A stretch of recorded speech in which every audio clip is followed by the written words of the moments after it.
Bonjour et bienvenue sur EP Formation. Maintenant que vous savez comment créer du contenu sur votre site, lui ajouter des fonctionnalités et le personnaliser, nous allons voir dans cette vidéo comment gérer les utilisateurs de l'administration de votre site web. Vous allez pouvoir les gérer à partir de l'administration de votre site dans l'onglet Compte. Ajouter de nouveaux utilisateurs à votre site web va vous permettre de donner accès à d'autres personnes à l'administration de votre site web, afin qu'ils puissent également faire des modifications.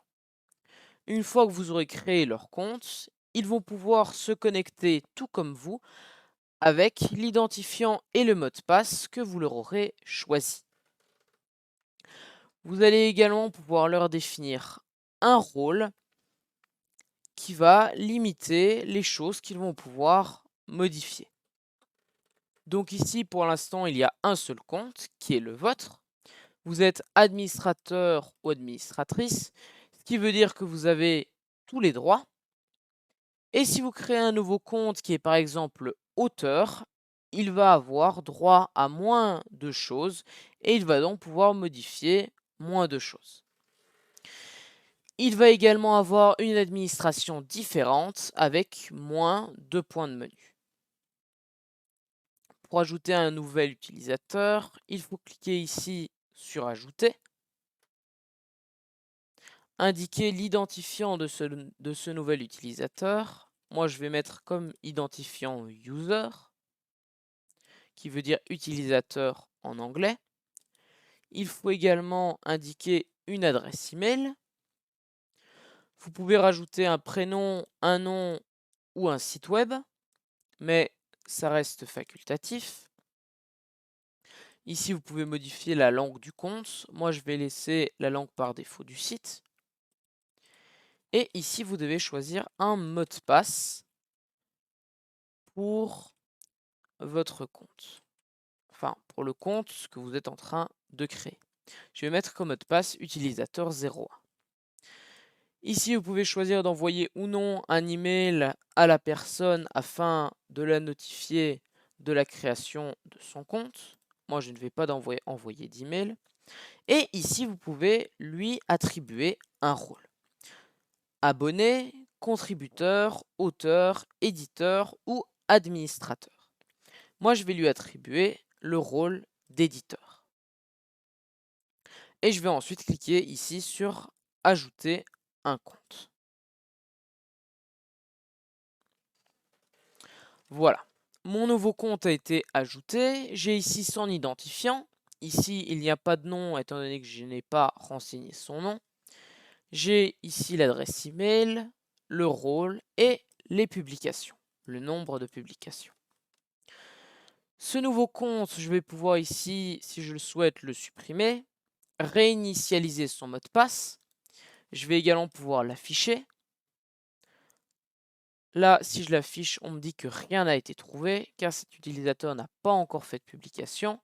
Cependant, si j'affiche mon compte à moi, ici on voit toutes mes publications.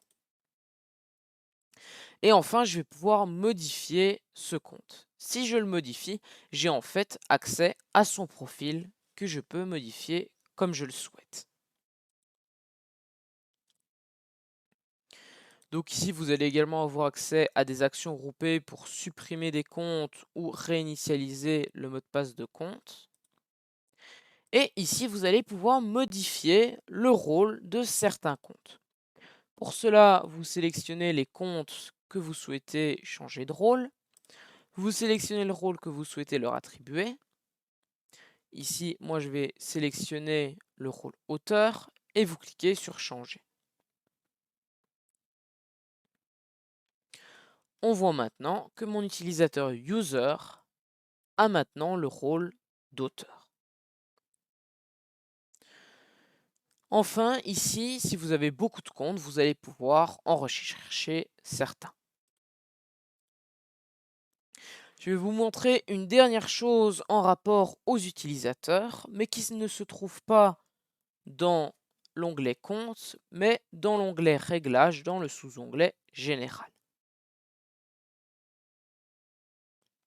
Ici, à l'aide de cette case à cocher, vous allez pouvoir autoriser ou non l'inscription de n'importe qui dans l'administration de votre site.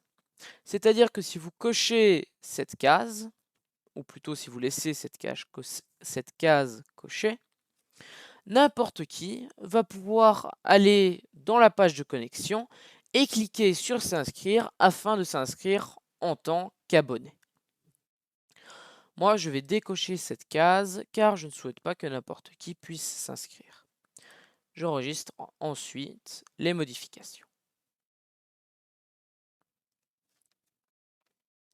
Je vais maintenant vous montrer un petit peu quels sont les droits des différents rôles. Donc tout d'abord, il y a le rôle administrateur qui a accès à toutes les fonctionnalités. Il peut gérer les utilisateurs, les thèmes, les extensions. Il peut faire les mises à jour. Il peut créer, modifier, supprimer et publier n'importe quelle page ou article. Il peut gérer les catégories, les étiquettes ainsi que les commentaires. Et il peut gérer la médiathèque, ajouter de nouveaux médias et gérer les médias existants. Ensuite, il y a les éditeurs ou éditrices qui peuvent gérer toutes les pages ou articles. Donc, ils peuvent créer, modifier, supprimer et publier n'importe quelle page ou article. Ils peuvent gérer les commentaires, les catégories et les étiquettes. Et ils peuvent également gérer la médiathèque, donc ajouter de nouveaux médias ou gérer les médias déjà existants. Il y a ensuite les auteurs ou autrices qui peuvent publier et gérer leurs propres articles. Donc ils peuvent créer, modifier, supprimer et publier leurs articles. Ils peuvent gérer les commentaires de leurs articles et ils peuvent ajouter et gérer leurs propres médias. Ensuite, il y a les contributeurs ou contributrices qui peuvent créer leurs propres articles. Donc ils peuvent créer, modifier et supprimer leurs articles tant qu'ils ne sont pas publiés. Et ensuite, une fois qu'ils ont créé leur article, ils peuvent le soumettre à un administrateur ou un éditeur afin que celui-ci le publie. Et ensuite, ils peuvent également laisser des commentaires qui ne nécessitent pas d'approbation. Je ne sais pas si vous vous rappelez, mais quand on a vu comment gérer les commentaires, on a remarqué que quand on ajoute un nouveau commentaire en tant que visiteur du site, il faut qu'il soit approuvé par un administrateur, un éditeur ou un auteur s'il s'agit de ses propres articles. Eh bien, les contributeurs, eux, peuvent ajouter de nouveaux commentaires sans que ce commentaire nécessite d'approbation. C'est-à-dire qu'il va être publié directement à partir du moment où le contributeur l'a écrit. Et enfin, il y a les abonnés qui peuvent uniquement lire et commenter les articles et les pages présentes sur le site web, ainsi que gérer leur profil. Donc en fait, les abonnés ont le même rôle qu'un utilisateur lambda qui viendrait sur le site sans avoir de compte qui donne accès à l'administration. Il y a également certaines extensions qui peuvent vous permettre d'ajouter de nouveaux rôles utilisateurs avec certains droits et vous pouvez également modifier les accès de certains rôles utilisateurs déjà existants ou carrément supprimer ces rôles.